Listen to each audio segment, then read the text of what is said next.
Once more, welcome to the Hustlers Mansion at the invitation of the new tenant.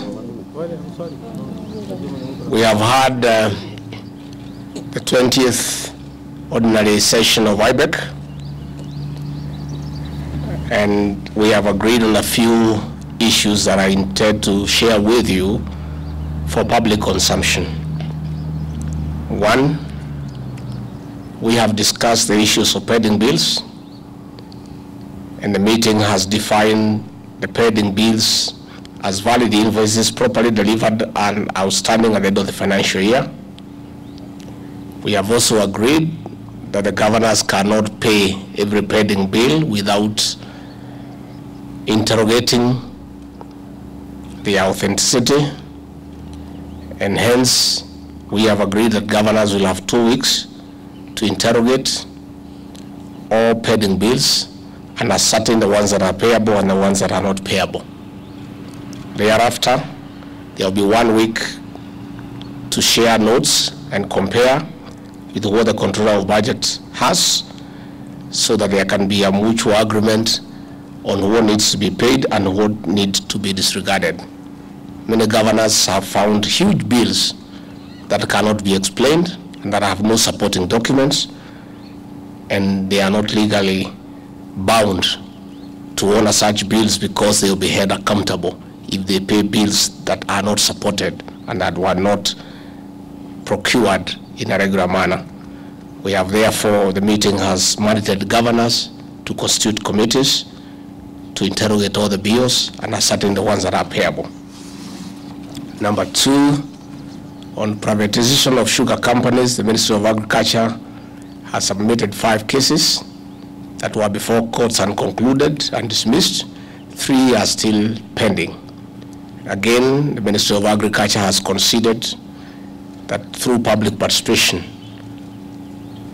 the people of Kenya and farmers in the sugar belt are not very keen on privatization, and the county governments and the people in those counties prefer a leasing model. And we have agreed that that will be worked out with opinions being given by the Attorney General on how those sugar factories and the nuclear farms can be leased for the benefit of those counties and the people who reside there. On the status of cash disbursement, the amount disbursed so far is 305 billion, and we still have an outstanding 94 billion that is owed to the county for the months of April, May, and June. And we have agreed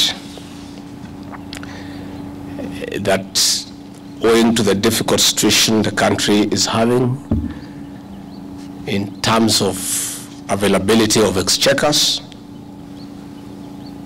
we have explained to the governors the strain that the National Treasury is undergoing, and they have understood, and after lengthy negotiations we have agreed that the National Treasury will disburse by the end of this week monies owed to the counties for the month of April. We have further agreed that by 19th of June, the money owed to the counties for the month of May will be disbursed. The National Treasury has given a commitment with no guarantees that we shall do whatever is possible to try to raise the money for June before the end of the financial year. But if that is not possible, the counties have been requested to bear with us. We have taken time with the National Treasury to explain to the county governors the state of the economy and the situation we find ourselves in as a country. I have taken time to take the governors through why we have come up with taxation measures in the finance bill, because the Ruto administration has made a conscious decision not to pay salaries and other recurrent expenditures from borrowed funds. We have agreed as a government that all recurrent expenditure will be made from our own revenue. That is why we have certain measures to collect more revenue to avoid borrowing, because it is not sustainable. The country is having a 10 trillion debt that is not sustainable, and we cannot borrow anymore, save for development.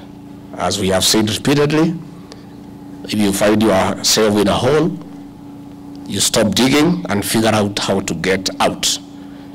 And therefore, we shall not borrow money for recurrent expenditure. We shall raise money from our own revenues.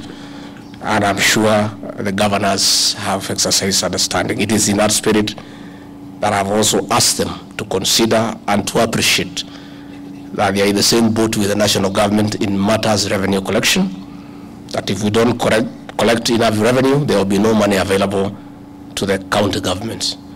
So we have requested them, even as others criticize measures that have been taken in the finance bill, the governors should be cautious of joining the choir, because if we don't collect enough revenue, they are the ones who will be having a problem, because there will be no money for disbursement.